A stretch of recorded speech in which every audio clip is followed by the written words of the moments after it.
This is AgGrad Live. We have all of the different segments within the cotton. The show that explores what it's really like to work in the ag industry. So making sure that we get policy and regulatory issues straight from the people who live it every day. Hello, AgGrad Nation. This is my favorite part of the week, the AgGrad Live episode, where we go live on Facebook, and I get to just sit down and chat with one of the recipients of our AgGrad 30 Under 30. So these are people who are already making a splash in the agriculture industry before the 30th birthday. So it's really cool, and each one of them comes from a unique background, has a unique work experience and title, and that's one thing I'm really excited about today's guest today, because we are going to get to talk to the Director of Market Intelligence for HighGround Dairy, Mr. Lucas Fuess. Lucas, did I get your last name right? That's correct. Thank you very much. Good to be here. Thank you so much for being on the show. No, this is pretty cool, because I think your title just sounds super interesting. In fact, it reminded me when I was a senior in college, I saw like a market intelligence position, and I thought, I don't know what that is, but I'm going to apply for that because it sounds super interesting. What's day-to-day look like for you? Yeah, it's certainly a fun position, a fun job. The title, it was a newly created position here at my company, but the day-to-day is basically working for a company called HighGround Dairy, primarily a brokerage firm, so utilizing futures, options, and the market to help our customers lock in prices all across the dairy supply chain. My job particularly is a little bit removed from that brokerage side of the business. Instead, I am taking data of any form that we can get, whether it's USDA price releases or production analysis or new weather information from Europe that's impacting global dairy markets over there, taking that data, that intelligence, if you will, and kind of siphoning it down into the need to know information and sending that out to our customers on a day-to-day, week-to-week, month-to-month basis. So are your customers then dairy farmers that are wanting this market intelligence? The customers, that's probably one of my most favorite parts of the job is the customers are the entire supply chain, primarily in dairy. There's a few non-dairy type end users of the information as well. But yeah, it's everyone from dairy farmers all across the country and the world to dairy processors or co-ops, so the companies that are making the products that we all see on the supermarket shelves every day, and then even to more of the end user type businesses like food service or restaurant or any sort of heavy purchaser, food manufacturer of these products. So kind of the whole supply chain who's interested in prices, production, or anything that can impact their business. Yeah, and I'm curious because with all the information that's out there, and of course, you know, all of those different stakeholders or customers that you serve have sort of different interests in that supply chain. How do you know what's most important, or how do you determine kind of on a day-to-day basis the type of information, the questions you should be asking, maybe? Right. Yeah, that's a good question. I think primarily at the end of the day, everyone wants to kind of siphon all this information down into how does it impact my bottom line or my company's bottom line. So any information that we see as moving the price of either individual dairy products or kind of the market in general on a day-to-day basis. So if we get a strong milk production report from the US, for example, which might get next week, that would tell us, you know, there's a pretty high supply in the spring, so that might push prices down in the near term. We're trying to look for anything that will be that price mover that would make people reevaluate their business decisions that they need to make at that point in time. And did you start off in market intelligence and kind of, I know you said it's a newly formed role as Director of Market Intelligence. What was your background, or how exactly did you get to this type of position? Yeah, it's kind of an interesting story. I guess to go back even further, I mean, I've been in dairy all of my life. So kind of as I was growing up and even into college, trying to figure out where exactly I wanted my career to go, dairy and agriculture as a whole was always at the forefront of those thoughts and those decisions. But in terms of the market intelligence type piece, for a while, my first career out of college was with a cheese company. First as an analyst, but primarily looking at the drivers in the market that would impact both the price of milk that we were buying as the cheese company and then the prices that we were giving to customers in sales agreements. So that analyst role kind of grew at that company into the economist role that I ultimately was at when I chose to leave that company last year. And it became a really important part of the business. I will say that I didn't necessarily fit on one team per se. I was kind of a little bit in finance and a little bit in procurement and a little bit in management, but I was kind of that middle person who knew the markets, knew the drivers of the business, and became kind of a key role in some of those decisions. And then, so that's kind of where the intel and economist part of the role came from. Mm-hmm. Where I was able to make the jump really well was at my current company.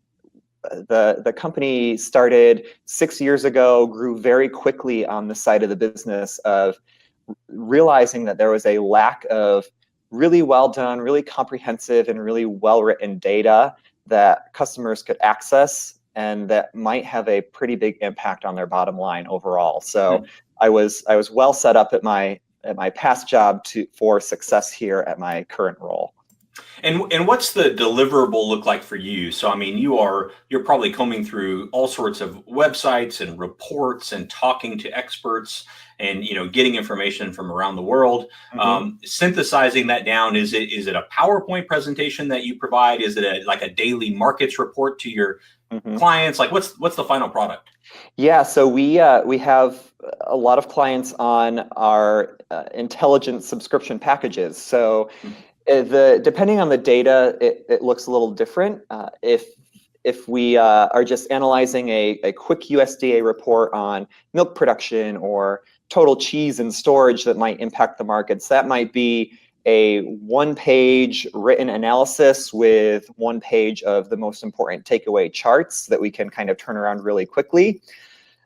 Other parts of our package are a kind of monthly snapshot of what we see as the key drivers, and that is as much as a 50-page PowerPoint of big global things that we're watching, big domestic things that we're watching, and then even down to numbers on an Excel spreadsheet. So our customers are really interested in our opinion. Obviously, that's what they pay us for, and we want to be the ones to have the accurate price forecasts and kind of.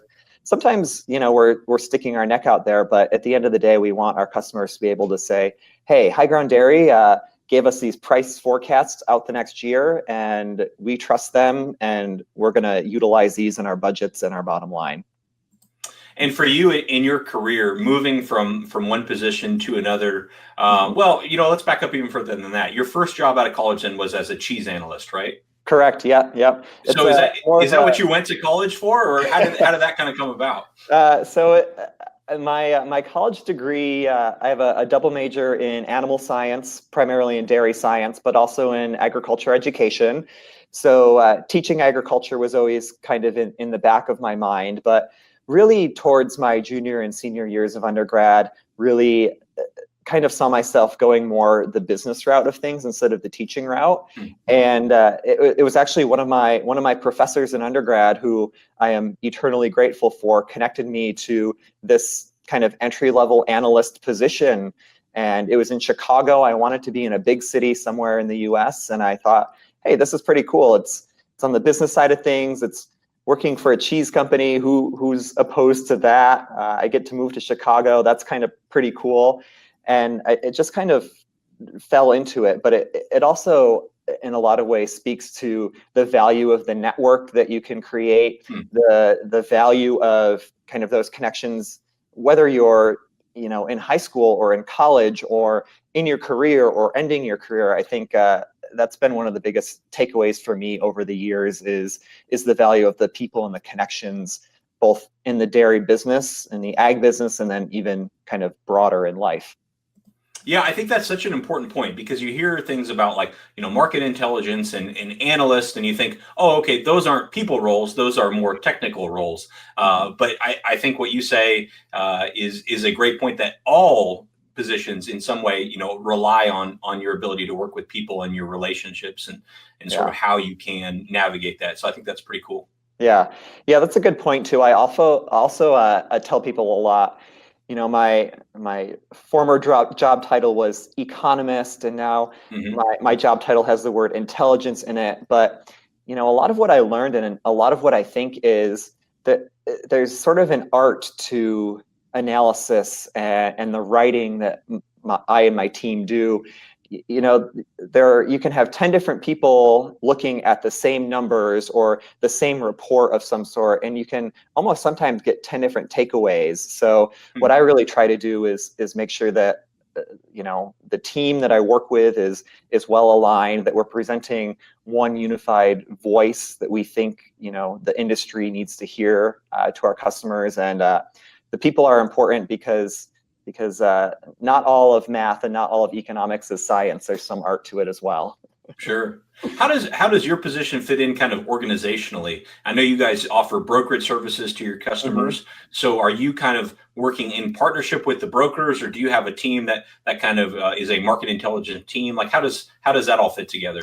Yeah, so we on the dairy team overall, there are 8 of us. HighGround as a whole also has some grains businesses, so the whole office is a little bit larger than that. But the 8 of us on dairy we're a fairly flat organization. We are just 6 years old. We grew very quickly, and we're continuing to grow. We added 2 more people just last month, which is very exciting. But basically, the breakdown is there are 3 of us that kind of focus almost 90 to 100% of our day on the market analysis side of the business. And then we work closely with the brokerage team as well. But the brokerage side of the business is dealing with the customer positions and utilizing the markets to buy or sell the tools that we provide to our customers. So it's a little bit kind of split. We sit in different rooms, but what we really want to make sure that we're doing is constantly communicating. And with 8 of us on the team, that's been so far very easy to do, to make sure that we're all on the same page and continue to be kind of agile and make sure that we're performing well as a young, new, but quickly growing business. Along those lines, is it important that you are located in Chicago? I mean, someone might hear of your role and say, well, that sounds like mostly over the phone and the internet. Can't you do that from anywhere? Yeah, you could probably make that case that, with the power of the internet or whatever you want to say, some of it is easy to do from a distance type basis. But what we find really valuable about being in Chicago is being close to the CME, being right in the heart of, agriculture's Wall Street, if you will. We have several customers who are based in the Chicago area, and it's also kind of a hub for ag and dairy in general, both domestically and globally. Just a few weeks ago, there was a big global dairy conference here in Chicago that people from all around the world were at. So we were able to be here in our home city and interfacing with customers very easily, bringing people to our office when they needed. So there's a really big incentive and reward for being here in Chicago, kind of at the heart of where all of the action and markets are taking place. You are doing something daily that I think is one of the most underappreciated skills by a lot of young professionals, which is being able to look at raw data, raw information, which there's no shortage of data in this day and age, form an opinion from it, and then write articulately about that opinion, sort of like your reasons, if you will. What tips could you give to people watching that want to develop, like me, that want to develop that skill set? Because I think that is a enormously valuable skill.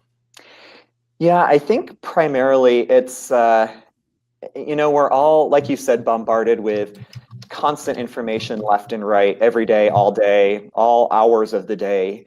And I think it's making sure that you kind of have the reliable go-to sources that form a foundation of what you're looking at. So, we place a lot of weight on the government data that is not going to be tainted in any way. Sure, it might be off a little bit, but that's the baseline story that everyone's going to be going off of, right? What the USDA tells us, or what Europe tells us, or what New Zealand tells us.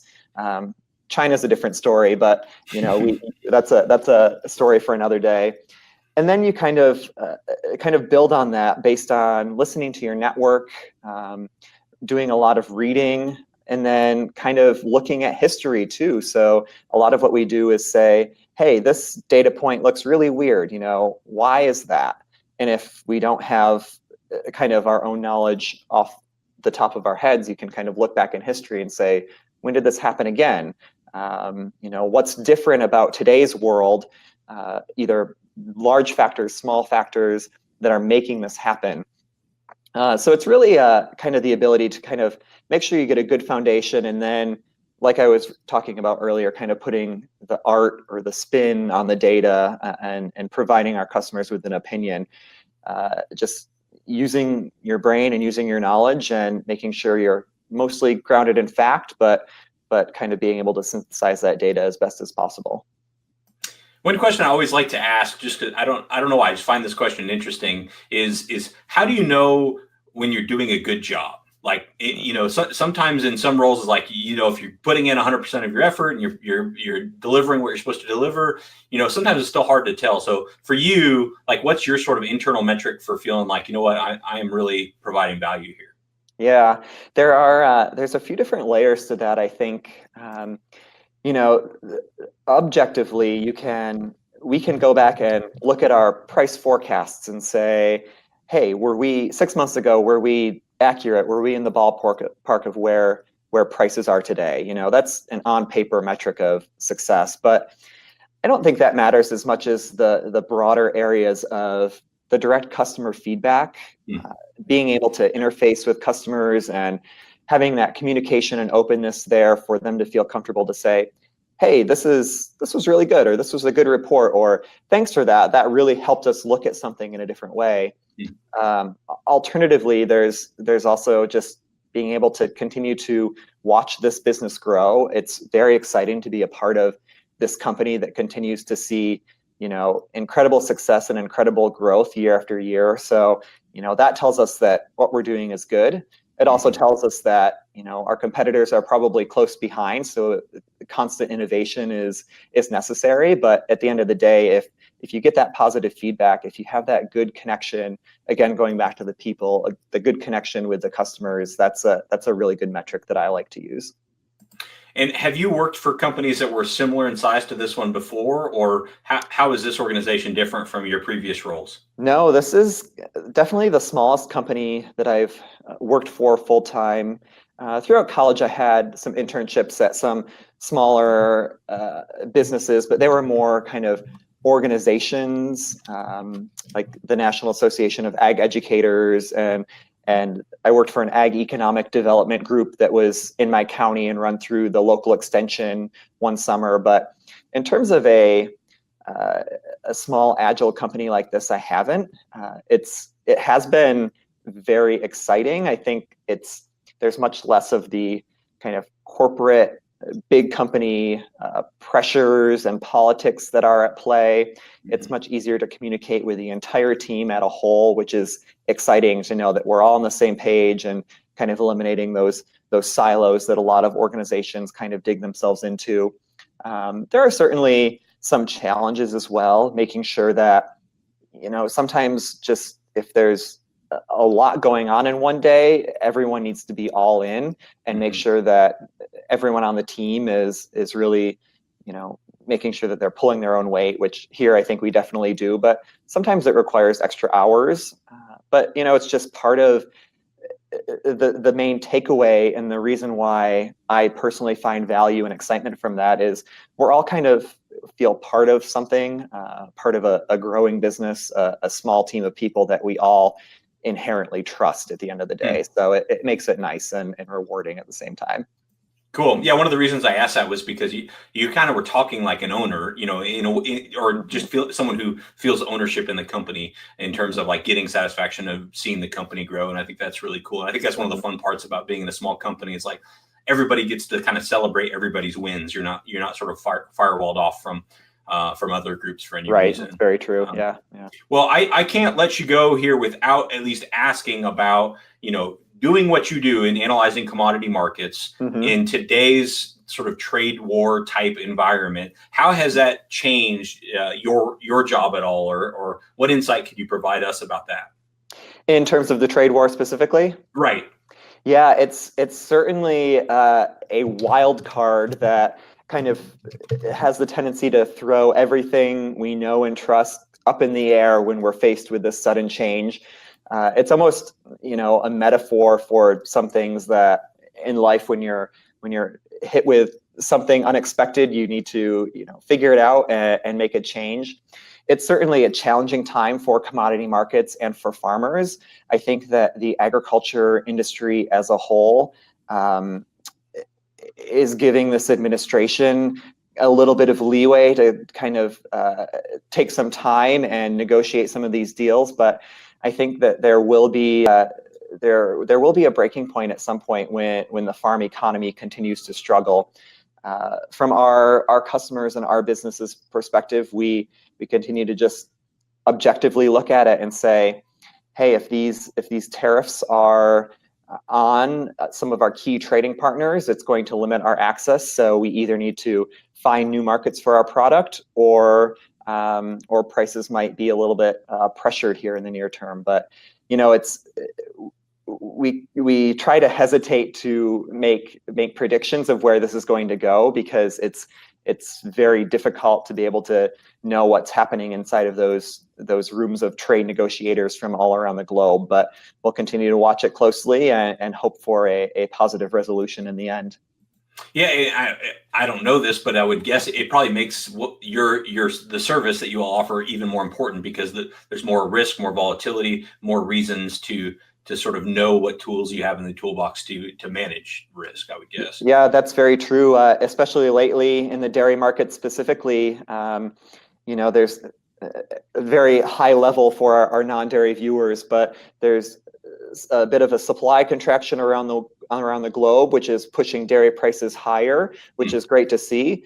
And some of that might be a little bit muted, though, if these trade issues continue and we have trouble shipping product into our biggest trade partners. So it's, again, kind of a wild card situation, and we'll see how it all unfolds. Do the dairy alternatives, do they factor into the commodity markets at all? Is that a big issue that you all would be keeping an eye on, or is it such a small part of the market at this point that it's not really affecting commodity prices? It's a little bit there are multiple opinions on the answer of that question in the industry.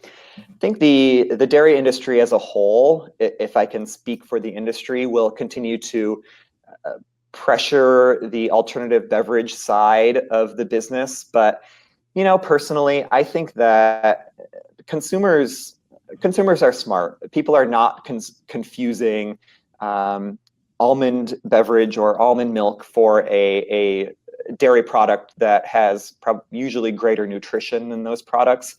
I think that in general, the fluid milk side of the business has many other issues at stake. No one wants to buy a 9-pound jug of liquid and bring it home, especially if it's going to spoil a week after you open it. There's been a little bit of a lack of innovation in that category. And you can see it in the data too.